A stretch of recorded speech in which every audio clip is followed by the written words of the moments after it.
Morning बच्चों, तो आज हम लोग पढ़ने वाले फ्रैक्शन का आगे वाला भाग। उस दिन मैंने आपको बताया था कि फ्रैक्शन के पार्ट्स के यूनिट फ्रैक्शन के बारे में बता दिया था, ठीक है, जिसका न्यूमरेटर 1 रहे। लाइक फ्रैक्शन के बारे में बताया था जिसका डिनोमिनेटर आपका सेम रहे, वैसे फ्रैक्शन को लाइक फ्रैक्शन कहते हैं। और अनलाइक फ्रैक्शन बताया था आपका कि जिसका डिनोमिनेटर सेम ना रहे। आज हम फ्रैक्शन के आगे के जितने टाइप्स होते हैं उसके बारे में पढ़ेंगे। तो सबसे पहले हम लोग जो पढ़ेंगे वो पढ़ेंगे आपका प्रॉपर फ्रैक्शन। प्रॉपर फ्रैक्शन होता क्या है, ठीक है। तो प्रॉपर फ्रैक्शन की बात करें तो प्रॉपर फ्रैक्शन अगर हम देखें तो प्रॉपर फ्रैक्शन में क्या होता है, जैसे बोलता है कि fraction whose numerator is less than denominator, ठीक है। मतलब वैसे फ्रैक्शन जिसका न्यूमरेटर लेस देन हो डिनोमिनेटर से। कहने का मतलब आपका ये है कि अगर मैं लिख देता हूँ 3 लिखता हूँ और 5 लिखता हूँ, तो यहाँ ये न्यूमरेटर है और ये क्या है आपका डिनोमिनेटर है। तो न्यूमरेटर जो होता है वो लेस देन क्या है आपका डिनोमिनेटर। लेस देन क्या है आपका डिनोमिनेटर है आपका, ठीक है। मतलब ये छोटा है इसके कंपैरिजन में। जब भी ऊपर वाला आपका छोटा न्यूमरेटर छोटा होता है डिनोमिनेटर से, ठीक है, तो वैसे फ्रैक्शन को हम कहते हैं आपका क्या, आपका प्रॉपर फ्रैक्शन। अब इसका जस्ट उल्टा आपका होता है इम्प्रॉपर फ्रैक्शन। क्या होता है? Improper fraction. ऐसे फ्रैक्शन में क्या होता है, लिखते हैं हम लोग fraction whose numerator is greater than denominator। मतलब डिनोमिनेटर से आपका क्या होता है, ज्यादा होता है। मतलब ऐसे केस में क्या होगा आपका, अगर एग्जांपल लिखे तो ऐसे केस में आपका होगा 6 है आपका, ठीक है, नीचे मान लीजिए आपका 5। अब यहाँ न्यूमरेटर जो देख रहे हैं और यहाँ डिनोमिनेटर है, न्यूमरेटर आपका क्या है, ग्रेटर देन आपका क्या है, डिनोमिनेटर, ठीक है।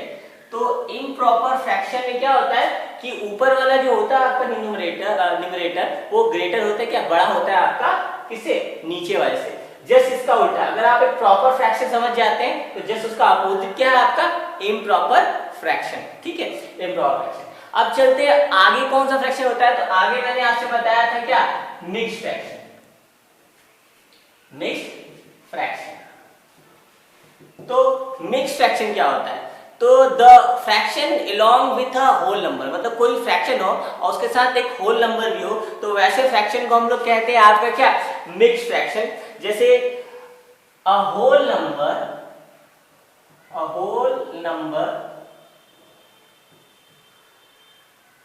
Together with a fraction.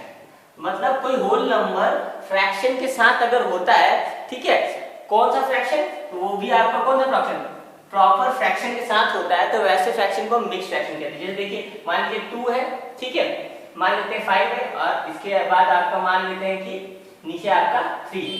तो ऐसे केस में ये क्या कहलाएगा, ये आपका मिक्स्ड फ्रैक्शन कहलाएगा, मिक्स्ड फ्रैक्शन, ठीक है। अब देखिए ये जो है अगर हम बात करते हैं, ठीक है, आपका ये नहीं, रुकिए एक सेकंड, ये आपका मान लीजिए 5 है, तो ये मान लेते हैं आपका क्या है 8। तो ये जो है ये आपका क्या होगा, प्रॉपर फ्रैक्शन, ठीक है, ये क्या है आपका प्रॉपर फ्रैक्शन है।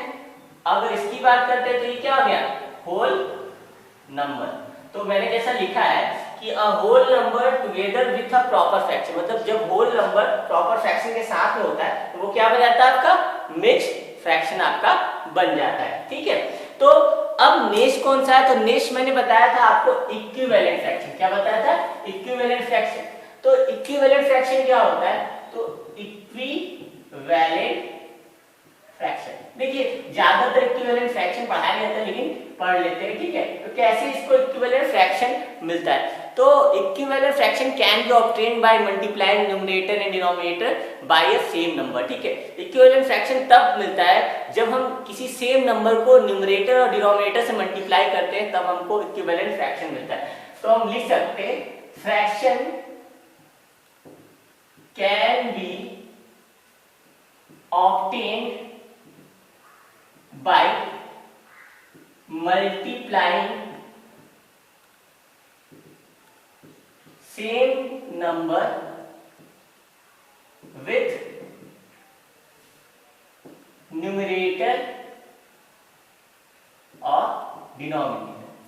तो जब हम किसी नंबर को, ठीक है, सेम नंबर को मल्टीप्लाई करते हैं, ठीक है, तो न्यूमरेटर और डिनोमिनेटर बोथ दोनों से, तब हमको आपका क्या मिलता है, आपका एक इक्विवेलेंट फैक्टर। एग्जांपल में देखिए, जैसे मान लेते हैं हमारे पास है 1/5, ठीक है, अब मान लेते हैं 1/5 और बार है, उसके बाद मान लेते हैं 1/5 आपका, मान लेते हैं इसको 2 से मल्टीप्लाई करते हैं, ठीक है, इसको आपका 3 से मल्टीप्लाई करते हैं, सेम नंबर है ना, सेम नंबर से मल्टीप्लाई करें, इसको मानते हैं 4 से मल्टीप्लाई करें, और इसमें आया 2/10, ठीक है, इसमें आया 3/15, ठीक है, इसमें आया आपका क्या 4/20 है।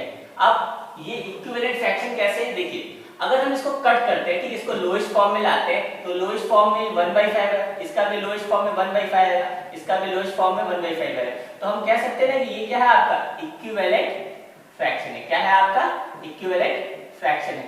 तो इक्विवेलेंट फ्रैक्शन बनाने को भी आया था सवाल में, कहता है, जैसे कोई क्वेश्चन लिख देता है कि फाइंड 3 इक्विवेलेंट फ्रैक्शन, ठीक है, बोले 3 इक्विवेलेंट फ्रैक्शन लिखिए, एक नंबर दे देगा, मान लीजिए 2/5, अब बोले इसका 3 इक्विवेलेंट फ्रैक्शन लिखिए, तो आपको करना क्या है, 2/5 लिखिए, पहले 2 मल्टीप्लाई कर दीजिए, फिर उसके बाद क्या है 2/5 बार इसका 3 मल्टीप्लाई कर दीजिए, फिर 2/5 लिखिए, उसका 4 ऊपर नीचे 2 मल्टीप्लाई, अब इसका कितना है 4/10 आ गया, इसका कितना आ गया 6/15 आ गया, इसका कितना आ गया 8/20 आ गया। तो ये क्या हो गया, आपका इक्विवेलेंट फ्रैक्शन हो गया इसका, ठीक है। तो इस तरीके से हम इक्विवेलेंट फ्रैक्शन किसी भी नंबर का निकालते हैं, ठीक है बच्चों। तो आज आपको सारे फ्रैक्शन के टाइप समझ में आ गए होंगे, तो आज इतना ही, बाकी का कल पढ़ेंगे, ठीक है। Thank you, have a nice